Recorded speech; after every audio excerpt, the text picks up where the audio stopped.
Good morning, everyone, and welcome to this special episode of Some Stops Along the Way. Typically, as you know, I try to be very consistent on this podcast and release an episode every Monday morning at 8 a.m.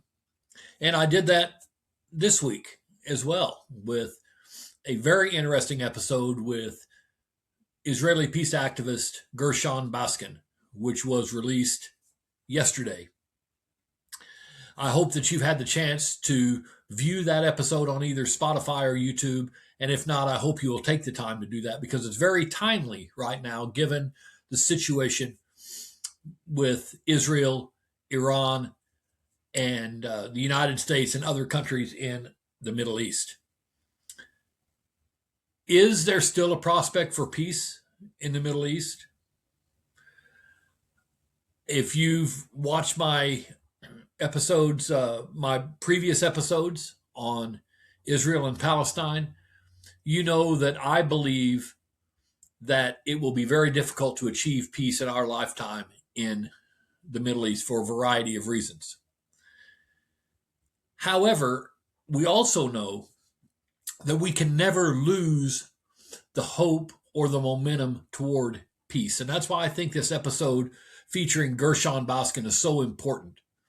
Gershon has literally dedicated much of his life to the pursuit of peace in the Middle East and in negotiating with both sides of the equation on the issues of peace. And so I hope that you will take away from that episode something that will be of value to you. But I wanted to do a special episode today, given the the activities and the actions that have gone on over the last 48 to 36 hours in Iran. As you know, the United States, Israel, and now a coalition of Arab states as well, and increasingly it looks like some Western European countries are going to join in bombing Iran and attempting to facilitate regime change in that country. I'm not going to talk about the conflict as such today, but I want to help you try to understand how we got to where we are. And this will build on an episode that I did some time ago relative to Iran's positioning within the Palestinian-Israeli conflict.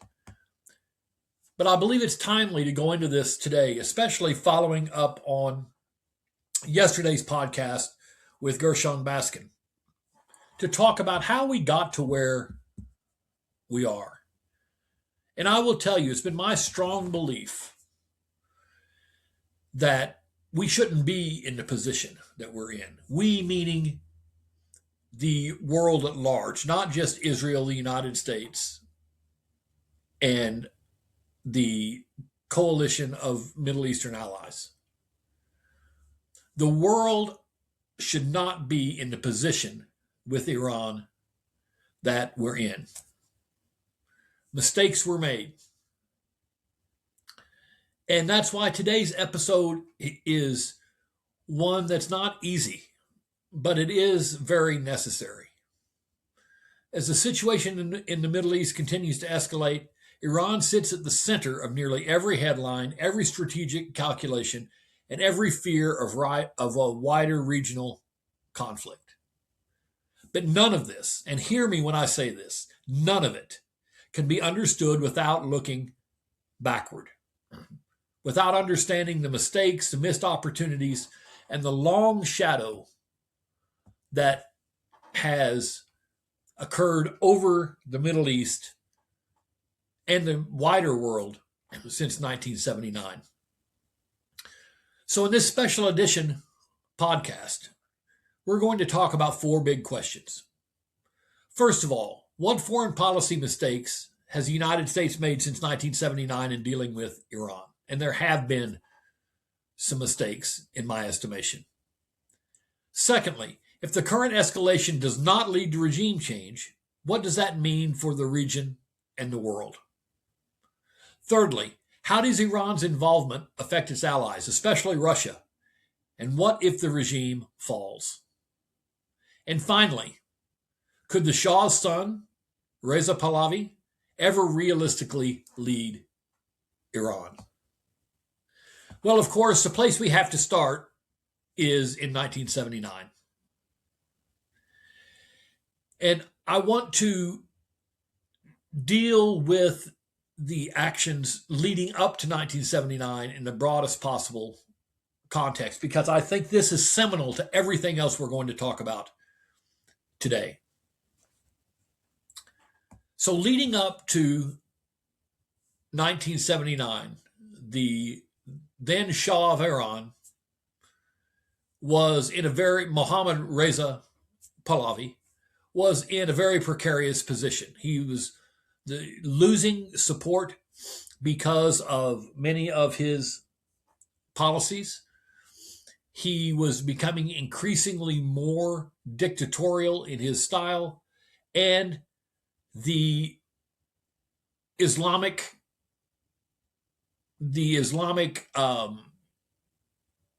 hardliners were really making inroads into Iran. So his positioning, as I said, was very tenuous. And for some reason, and there's much speculation for this throughout foreign policy circles, but the fact is, regardless of what the reasons were, the Carter administration decided not to support the Shah.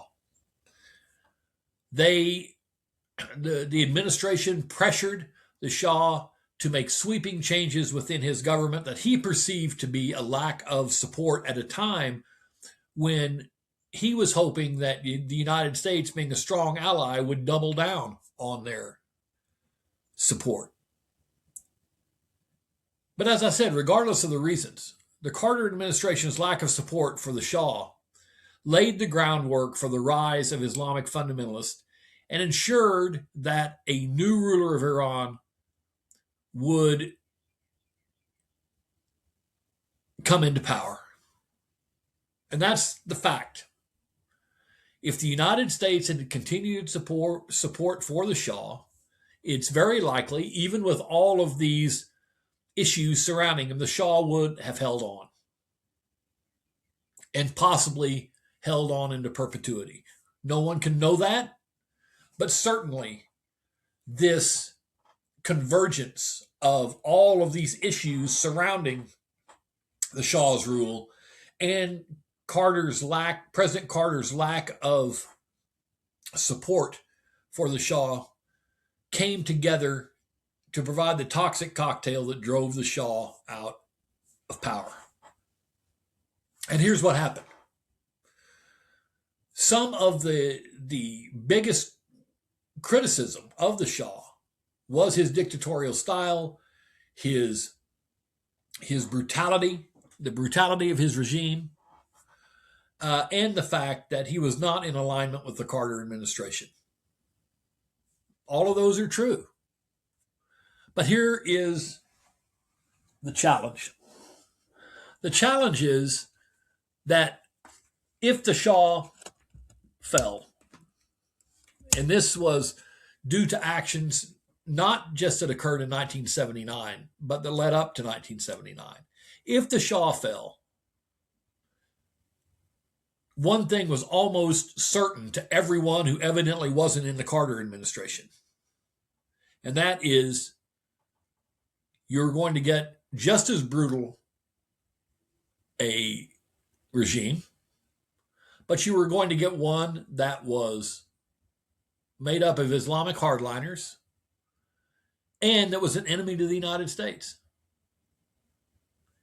and therefore an enemy to Israel and the wider group of Arab allies in the Middle East. From a foreign policy standpoint, it literally made no sense. The Shah, by virtually anyone's estimation, was not a nice person. But he was friendly to the United States. And from a foreign policy standpoint, when you push someone like that out of power, A, there's going to be a power vacuum, but B, you'd better have some kind of concept of what comes next. And it appears in this case that was missing. This lack of support for the Shah caused a sudden shift in U.S. policy. We have to understand that throughout the Cold War, the Shah had been a central U.S. ally, a pillar of American strategy in the Persian Gulf. Beginning in 1977, however, the Carter administration placed a new emphasis on human rights, publicly pressuring the Shah to liberalize politically. Of course, we're concerned about human rights. The Carter administration was very much concerned about that. However, what this foreign policy shift signaled to opposition groups was that Washington was distancing itself from the monarchy. And that weakened the Shah's confidence in using state power to maintain order. And it created uncertainty inside Iran's military and political elite. This shift in foreign policy also created a perception of abandonment of the Shah. Several scholars argue that the Shah interpreted Washington's pressure as withdrawal of support. This perception mattered because the Shah was already ill and politically weakened. The military was unsure whether the U.S. would back decisive action. Opposition groups believed the U.S. would not intervene. And this combination accelerated the collapse of the Iranian monarchy.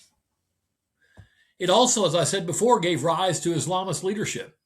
As the revolution gained momentum, the U.S. underestimated the organizational strength of Ayatollah Khomeini's involvement.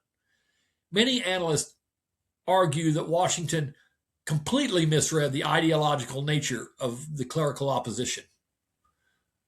That Washington assumed a moderate coalition would emerge. It failed to anticipate the speed with which Islamists would consolidate power as well. And this miscalculation shaped the next 45 years of U.S.-Iran relations. So what were the long-term consequences of the Carter administration's abandonment of the Shah? Commentators who view this major foreign policy mistake often point to several long-term effects. First, the establishment of a theocratic regime deeply hostile to the United States. As I said, this was likely obvious to everybody that was outside of the Carter administration. Also, there was a loss of a major strategic ally in the Middle East, the emergence of a revolutionary ideology that reshaped regional politics, and the eventual rise of proxy networks across Lebanon, Iraq, Syria, and Yemen, who were supported and funded by the Iranians. Now, even in my criticism of the Carter administration, we need to understand something. His administration's approach did not cause the Iranian Revolution, but it accelerated it, and it removed the stabilizing options that might have slowed or reshaped its outcome. Did the Shah need to go? Maybe. But the way he went and the lack of foresight in understanding what would happen when he went was a critical foreign policy mistake by the Carter administration. So let's fast forward then to the 1980s. And if you look at the 1980s, the U.S. foreign policy on Iran in the 1980s, I'm going to categorize it as tilted policies and short-term thinking. For instance, during the Iran-Iraq War, the U.S. tilted towards Saddam Hussein. And quite frankly, that decision didn't age very well. Washington provided intelligence, economic support, and political cover to a dictator who used chemical weapons. Now, certainly, the Iranians were equally as brutal. And this was primarily a fight between Sunni and Shia Muslims, the Sunnis being Saddam Hussein, the Shias being the Iranian majority, and certainly the focus of the Iranian government. But when we picked a side, a couple of things happened. First of all, it continued to alienate the Iranian government at a time when we didn't know who was going to win this war. And then secondly, it emboldened Saddam Hussein, who turned out to be as bad or worse than the Iranian regime. And eventually we had to intervene in Iraq as well. This is a challenge with picking sides from a foreign policy standpoint, is that you better get it right. And the fact is, we didn't get it right. And that was another foreign policy mistake. The United States government prioritized short-term containment over long-term stability. Quite frankly, the U.S. wasn't thinking about the Middle East of 2026. It was thinking about the Middle East at the end of the next week.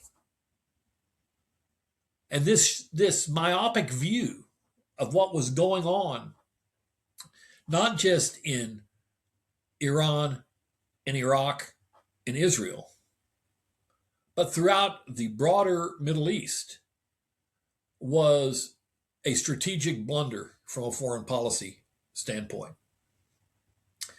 And that takes us to the 1990s. The Clinton administration adopted a dual containment strategy, which isolated both Iran and Iraq simultaneously. And essentially what this did is it treated Iran as unchangeable. The dual containment policy ignored internal Iranian politics, including moments when reformists were gaining traction. It seemed to assume that Iran could only be coerced, never engaged. The 1990s might have been a time when we could have negotiated with the Iranian administration. But that window closed. And when it closed, it further laid the groundwork to where we are today. So then we get to the 2000s, and 9/11 happens. But we need to understand something, that Iran actually cooperated with the United States against the Taliban. But in 2002, shortly thereafter, President George W. Bush labeled Iran part of the axis of evil, which continued to marginalize and infuriate the Iranian administration, thereby closing off all of the avenues of negotiation and basically positioning them as an enemy into perpetuity. And that led to the mistake of publicly humiliating a country that had just cooperated with you. It was no secret since the revolution in 1979 that the Iranians were not fans of the United States or Israel. But in this one area of the Taliban, they did cooperate. And that cooperation was met with being lumped in with the broader group of terrorists in the region.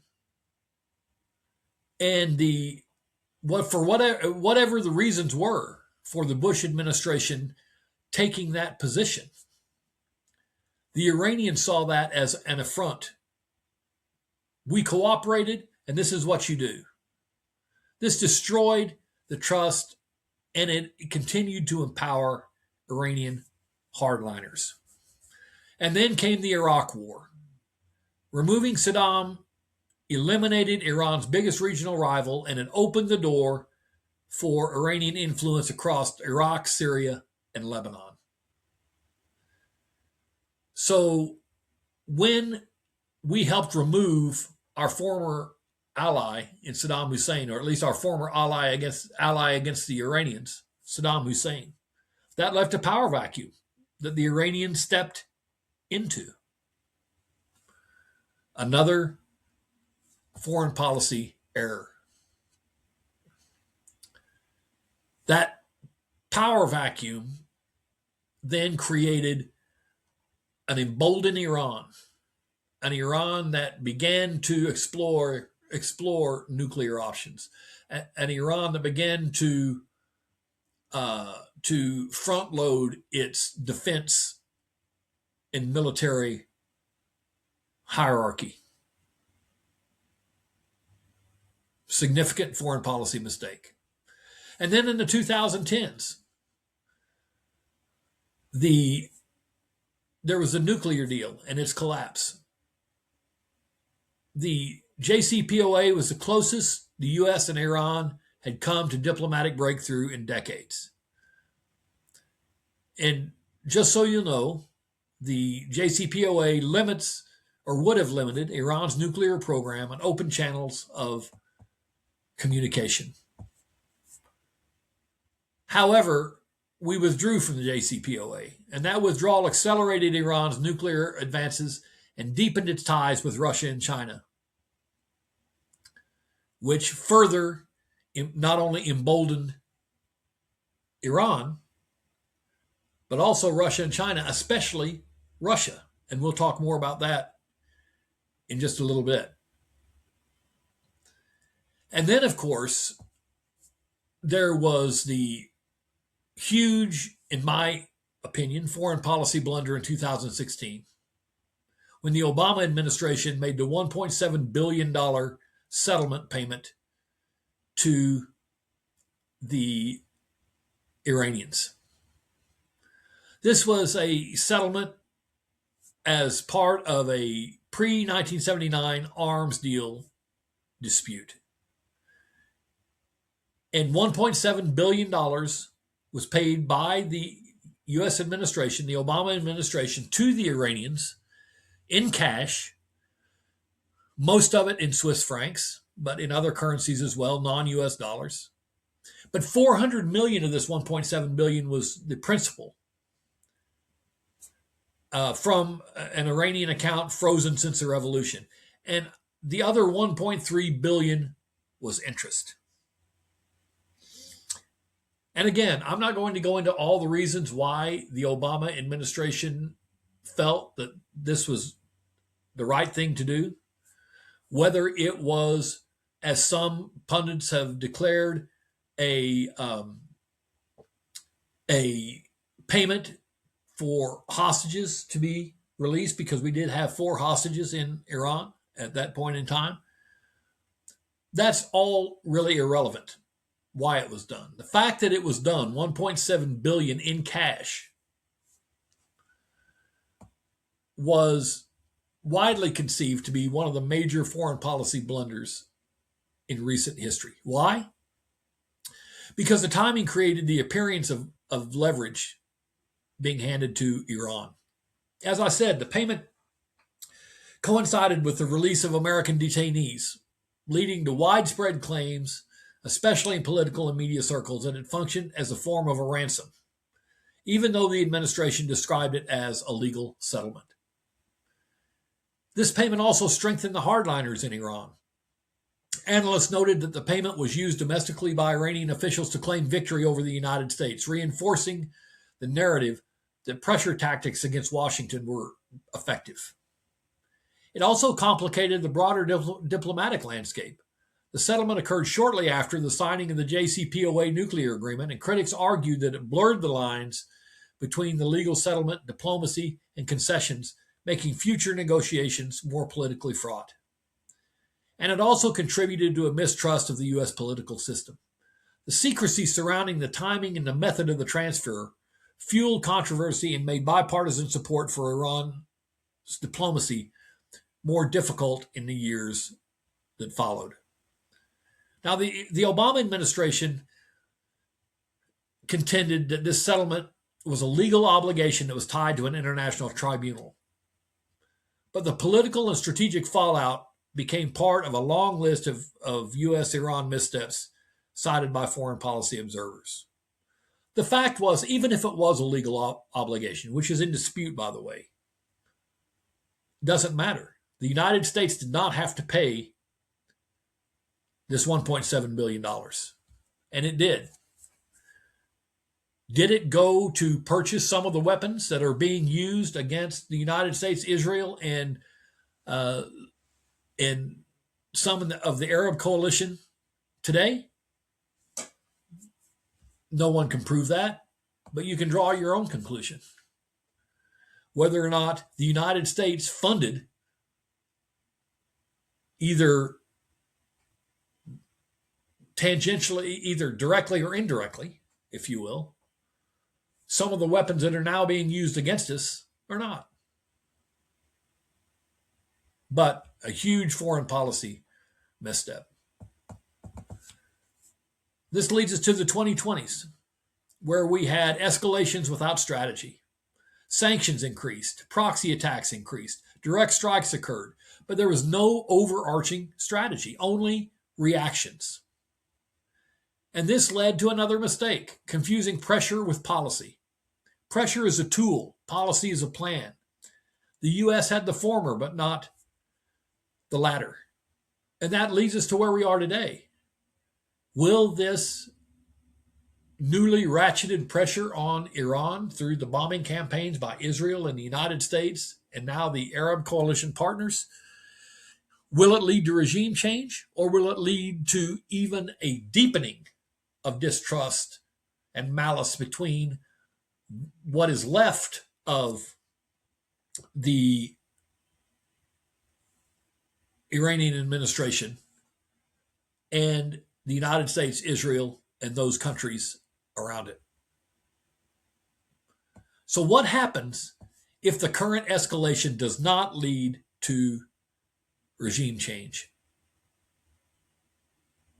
Well, first of all, in my opinion, Iran will emerge more confident than it is now. Surviving the confrontation with the United States and Israel and its partners would allow the regime to claim victory both domestically and across the region. Also, proxy forces will expand their reach. Groups like Hezbollah, the Houthis, the Iraqi militias will feel emboldened. They'll see survival as a proof that Iran's model works.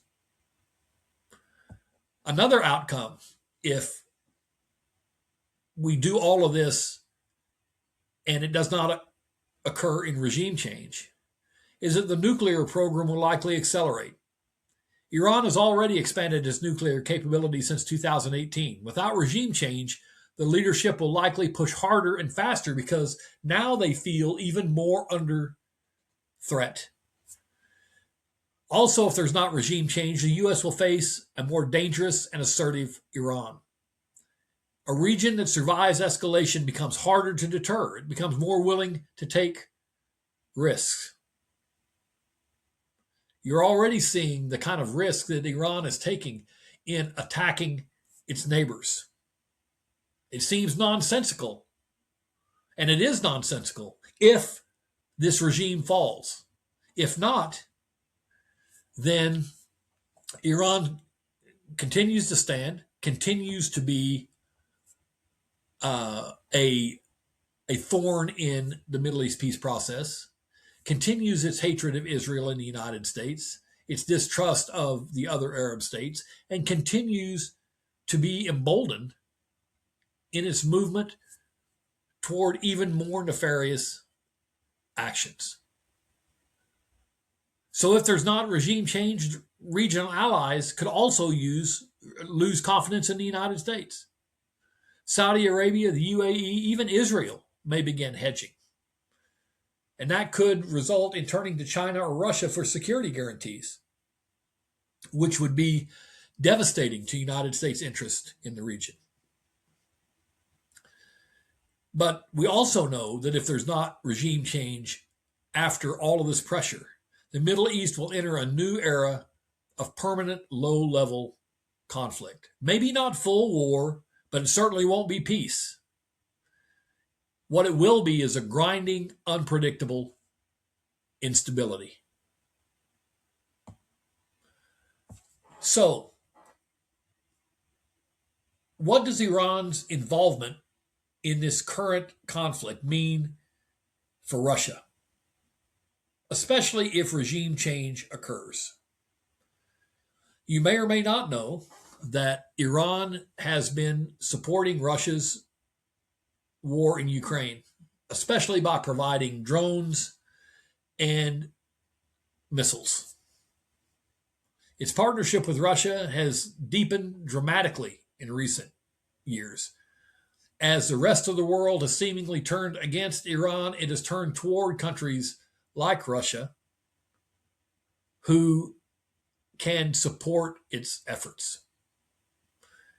As I said, it supplies drones for Russia's war in Ukraine as well as missiles. And Russia's provided diplomatic and technological support to Iran in turn. So if the regime survives, Russia keeps a crucial military partner. Sanctions busting networks remain intact. The Moscow-Tehran-Beijing axis continues to strengthen. Russia retains access to Iranian drones and missile technology, and Iran remains a strategic distraction for the U.S. in the Middle East.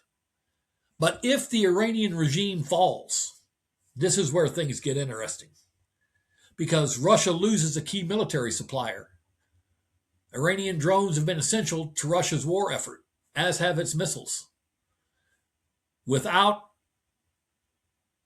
those being available, Russia's main element of its attack, recently at least, in Ukraine, because it's not making inroads on the ground. At best, it is a stalemate on the ground.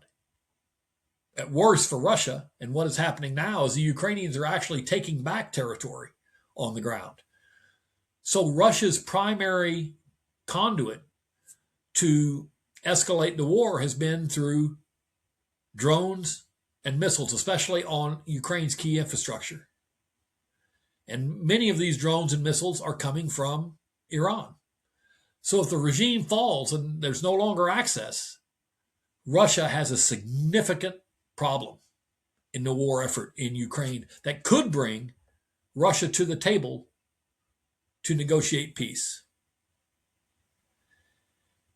Russia would also lose a sanctions partner. The new Iranian government might seek Western engagement, not isolation. Certainly, Russia would lose a long-term ally. A post-revolution Iran could pivot toward Europe and the U.S. Maybe not immediately, but eventually. And that would severely weaken Russia's strategic position, which would affect Moscow's influence in Syria, the Caucasus, and the Persian Gulf. China then would become a wild card. If the regime falls and a more pro-Western regime emerges in Iran, Beijing may try to shape the outcome to preserve its energy interests. So the scenario that plays out over the next weeks and months is going to be critical in shaping not only foreign policy, but the stability around the world in the future.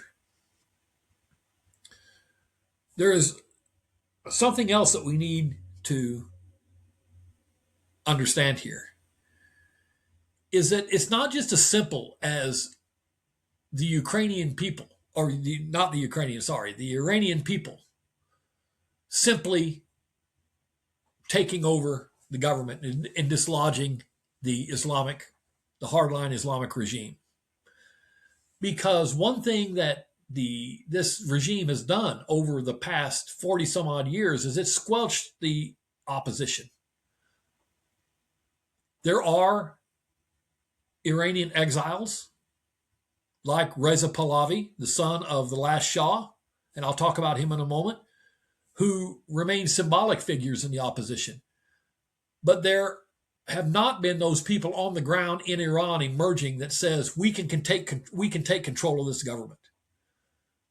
And so if that does not occur and the military continues to support the hardline regime, it is going to be very, very difficult to dislodge this regime without a full-scale invasion of the country, which likely the United States and Israel and others are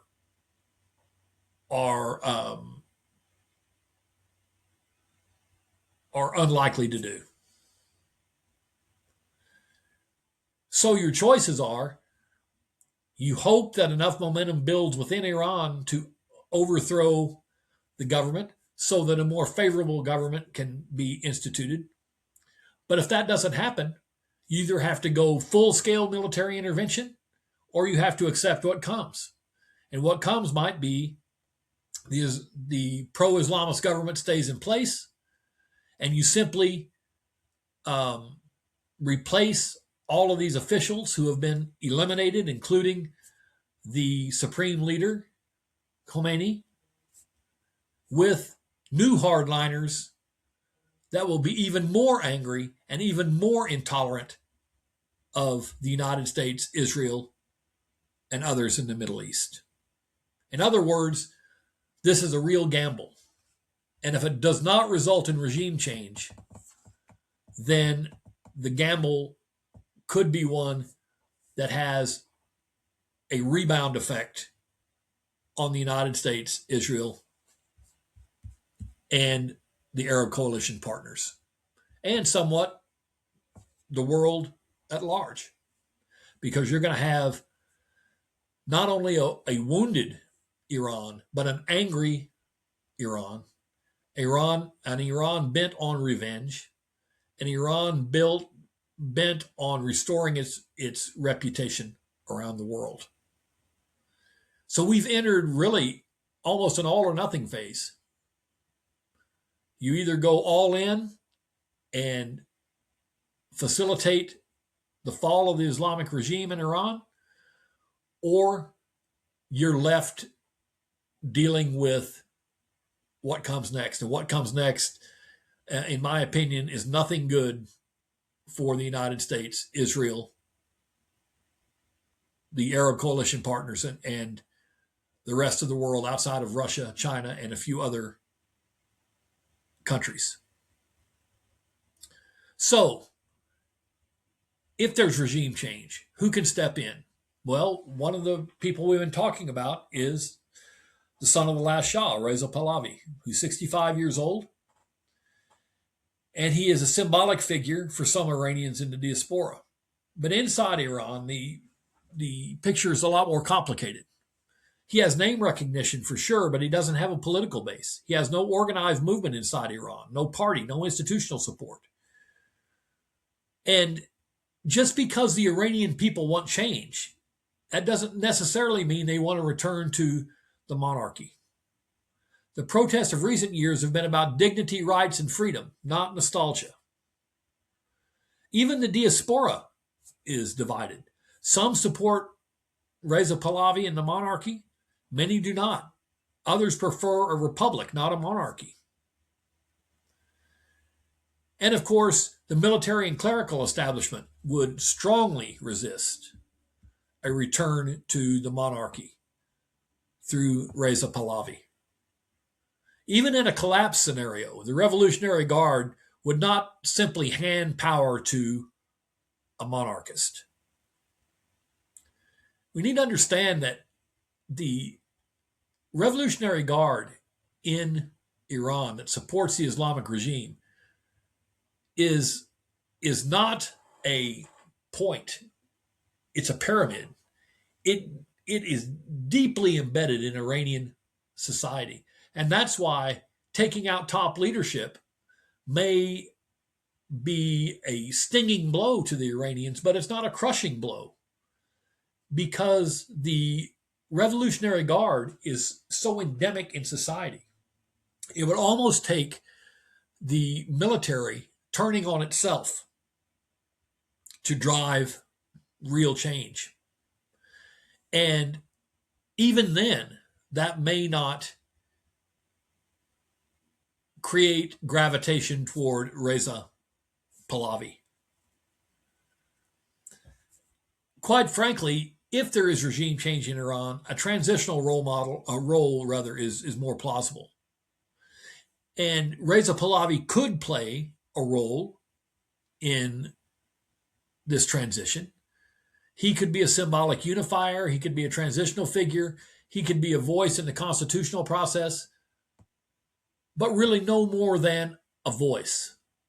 It's very unlikely that he would step in again and become the leader of Iran. So, here we are. Planes are flying, bombs are dropping, missiles are in the air. We know a little bit now about how we got here. We know a little bit about what the future could hold regarding the scenarios that could play out over the next few weeks. But there's still a lot of unknowns. What we do know is that what happens over the next few weeks will likely reshape the Middle East for decades. Whether the regime in Iran survives or falls, the consequences will ripple across the world from Moscow to Beijing to Washington. I hope that you've gotten a little bit of an insight on where we are. I'll keep you updated